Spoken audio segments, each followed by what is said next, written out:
This video covers the Kennerspiel des Jahres award, which is the enthusiast game, which are kind of the more complex strategy games where the Spiel des Jahres focuses more on family-style games. So these games are generally a little bit heavier, but they also aren't like heavy games. They're just heavier than family games. First up is Isle of Skye, From Chieftain to King.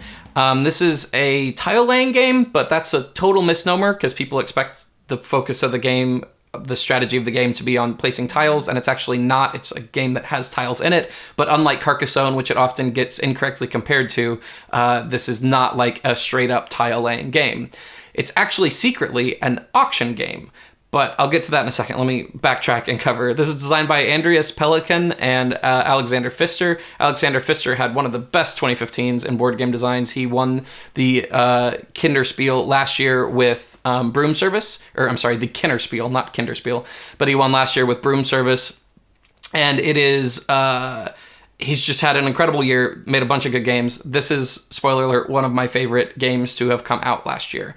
So, in the game, you are trying to build your estate, whatever, in Scotland. Doesn't really matter. Themes tacked on.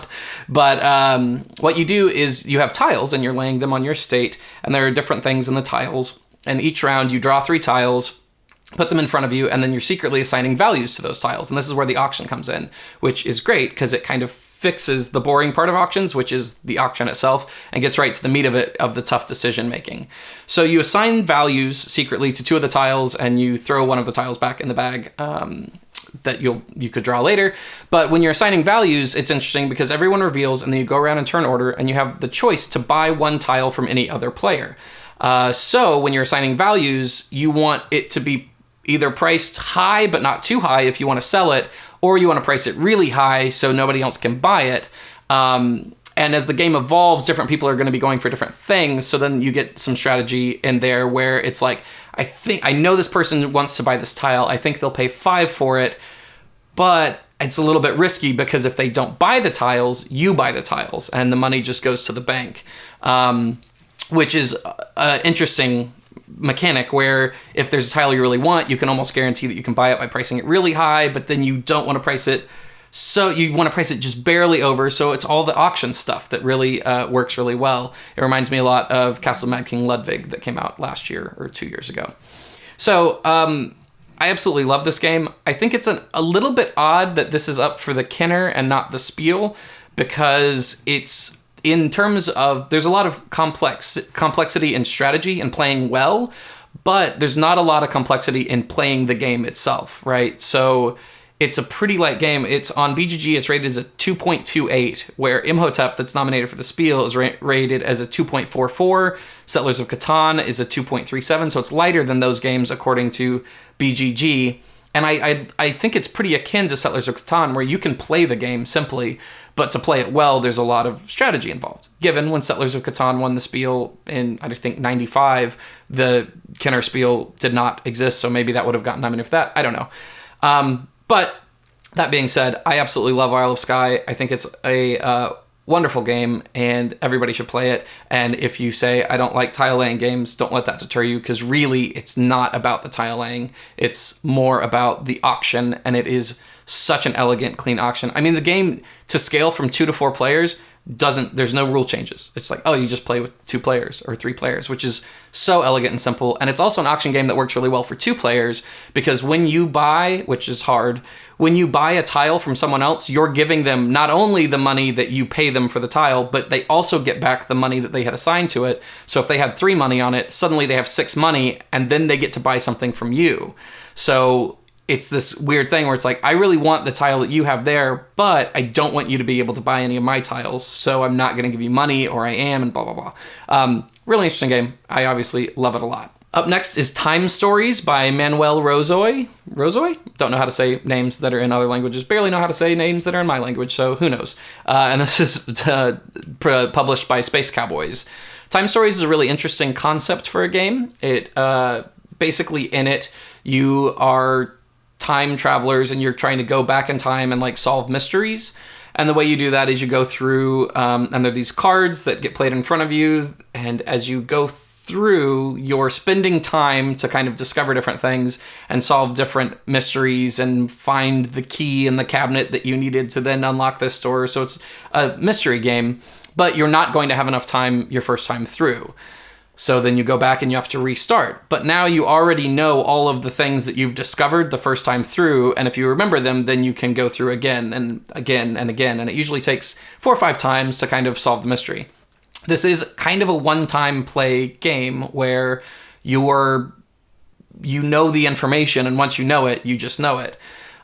So some people have complained that the price point is really high, because I think it's a $60 MSRP for a game that you can play like 5 times.